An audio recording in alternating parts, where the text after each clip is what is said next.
அப்படிப்பட்ட பையன் இல்ல மாமா. தெரியும் மாப்பிள்ள, தெரியும். என் பொண்ணும் அப்படிப்பட்ட பொண்ணு கிடையாது. தர்ஷினி பிறந்து 8 வயசு வரைக்கும் அம்மா மட்டும்தான் உலகம். என் மேல அவ்வளவு பாசம் கிடையாது.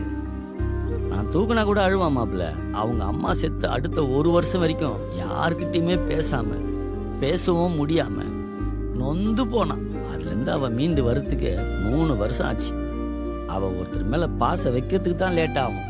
அப்படி வச்சுட்டா எந்த காரணத்தை கொண்டும் விட்டே கொடுக்க மாட்டா. மாமா, உங்க பொண்ணை பத்தி வந்த 2வது நாள் நான் புரிஞ்சுக்கிட்டேன் மாமா. இப்ப வரைக்கும் அவ வார்த்தைக்கு மறு வார்த்தை நான் பேசினதே இல்லை மாமா. இப்ப வரைக்கும் அமைதியா இருந்தானா எதுக்கு கோவப்பட்டேன்னு உங்களுக்கு தெரியுமா? எனக்கு ஏதாவது குறை இருக்கான்னு பார்க்க சொன்னீங்க. ஐயோ மாப்பிள்ள, அது ஒரு வேகத்துல. இல்ல மாமா, இல்ல.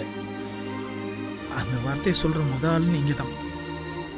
ஆனா சொன்னவங்க யாருக்கும் இங்க நடக்கிற எதுவுமே தெரியாது மாமா. முன்னாடிலாம் ஒரு வீட்டுல குழந்தை